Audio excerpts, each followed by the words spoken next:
Hi friends, ఎలా ఉన్నారు? ఈ వీడియోలో మనం తిరుమలలో శ్రీవారికి ప్రతిరోజు నివేదించే నైవేద్యాలు ఇలాంటి గంగాళంలో మాత్రమే ఎందుకు నివేదింపబడుతున్నాయి, మరియు ఈ గంగాళం వెనుక ఉన్న అసలు కథ ఏమిటి అనే విషయం గురించి తెలుసుకుందాం. అయితే ఈ వీడియో చూస్తున్న వారిలో ఇంకా నా ఛానల్ని సబ్స్క్రైబ్ చేసుకొని వారు ఎవరైనా ఉంటే ప్లీజ్ సబ్స్క్రైబ్ చేసుకొని నాకు సహకారం అందించగలరని ఆశిస్తున్నాను. Let's start the video friends.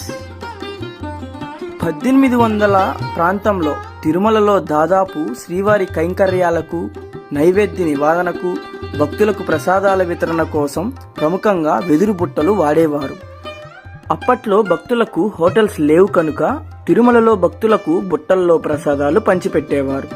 అవే ఆనాటి భక్తులకు కడుపు నింపేవి. అక్కడెక్కడ రామానుజ కూటముల ద్వారా కూడా అన్న సంతర్పణ జరిగిన ఆలయంలో పంచిపెట్టి ప్రసాదాలు మాత్రమే ఆనాటి భక్తులకు ప్రధాన ఆహారంగా ఉండేది. 1800 ప్రాంతంలో అప్పటి మద్రాస్ ప్రెసిడెన్సీలో పనిచేస్తూ బ్రిటిష్ ప్రభుత్వం వారి ఈస్ట్ ఇండియా కంపెనీలో గవర్నర్గా పనిచేసిన అధికారి పేరు థామస్ మున్రో. దక్షిణ భారతదేశం మరియు ప్రముఖంగా రాయలసీమ, కంచి ప్రాంతాలలో ఆయన ఏలుబడి ఉండేది. ఈయన నిక్కచ్చిగా క్రైస్తవ పద్ధతులు పాటించే విదేశీయుడు. మన హైందవ సనాతన ధర్మం పట్ల ఎటువంటి గౌరవభావం లేనివాడు. ఉద్యోగరీత్యా చాలాసార్లు తిరుమల వచ్చినా ఒక్కసారి కూడా శ్రీవారి దర్శనం చేసుకోకుండా తిరిగి వెళ్లిపోయేవాడు.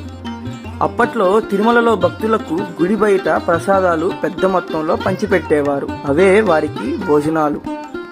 శ్రీవారికి ప్రధాన ప్రసాదంగా పొంగలి, పులిహోర, దద్దోజనం మొదలైన వంటలు సమర్పించేవారు. అప్పటికి లడ్డు ప్రధాన ప్రసాదం కాదు.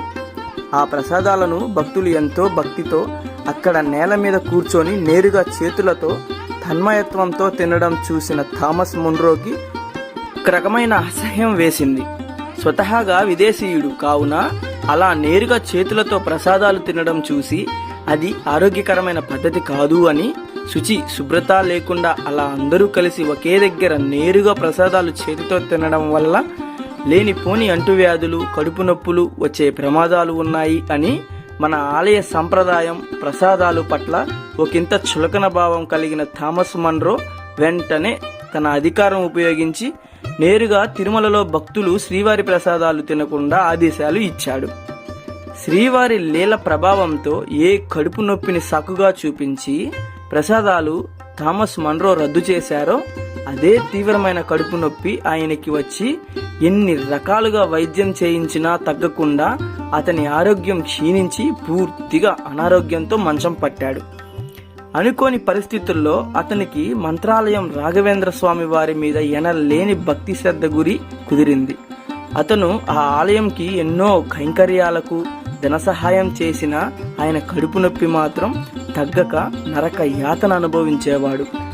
అతనిలో వచ్చిన ఆధ్యాత్మిక పరివర్తనకి, సనాతన ధర్మం పట్ల భక్తిని గమనించిన మంత్రాలయ పీఠాధిపతులు ఆయన తిరుమల శ్రీవారి పట్ల, ఆయన ప్రసాదాల పట్ల చేసిన ఘోరమైన తప్పుని తెలియజేసి శ్రీవారి క్షేత్ర మహిమను వివరించారు.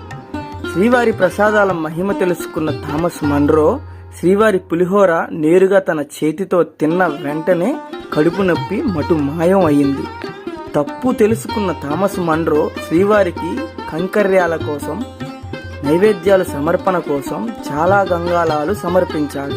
మరియు తిరుపతి శ్రీవారి భక్తులకు మళ్ళీ మునుపటిలాగా ప్రసాదాలు పంచిపెట్టేలా, వాటిని భక్తులు నేరుగా ఆలయం దగ్గరే తినేలా తిరిగి ఉత్తర్వులు జారీ ఇచ్చాడు. ఎంత పశ్చాత్తాపడినా, ఎన్ని గంగాళాలు దేవస్థానానికి సమర్పించినా శ్రీవారి దర్శనానికి మాత్రం నోచుకోలేకపోయాడు. మనోవ్యధతో మంచం పట్టి నేరుగా నీ సేవలో పాల్గొనే అదృష్టం లేదా స్వామి అని ఎన్నో విధాల శ్రీవారిని ప్రార్థిస్తూ 1827లో ప్రాణం వదిలాడు. అతని భక్తికి మెచ్చిన శ్రీనివాసుడు ఆనాటి నుండి ఈనాటి వరకు తను అన్ని రకాల ప్రసాదాలను కేవలం ఆ గంగాళాలలోనే స్వీకరిస్తున్నాడు. ఈ గంగాళాలను ఇప్పటికీ మున్రో గంగాళాలు అనే పేరుతోనే దేవస్థాన పూజా కైంకర్యాలలో చలామణిలో ఉంచారు. శ్రీవారి దర్శనానికి నేరుగా నోచుకోలేకపోయిన ఆయన పేరు మీదే ప్రసాదాల పాత్రలు ఉండేలా శ్రీవారు అతనికి ఎప్పటికీ తరిగిపోని చిరకీర్తిని కలిగించి ఒక రకమైన చిరకీర్తి ప్రసాదించాడు.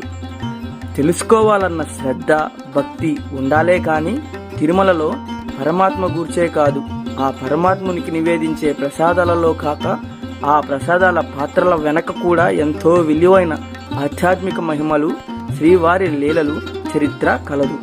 భక్తితో శ్రీనివాసుని తెలుసుకునే ప్రయత్నం చేస్తే తిరుమలగిరిలో అడుగడుగున ప్రతి గడపకి, ప్రతి చెట్టుకి, ప్రతి ఒక్క చిన్న ప్రదేశం వెనక ఎంతో తెలుసుకోవాల్సిన ఆధ్యాత్మిక చరిత్ర దాగి ఉంది. శ్రీనివాసుడి గురించి తెలుసుకోండి, నలుగురికి తెలియజెప్పండి. ఓం నమో వెంకటేశాయ. ఈ వీడియోపై మీ అభిప్రాయం ఏంటో కామెంట్ రూపంలో తెలియజేయండి.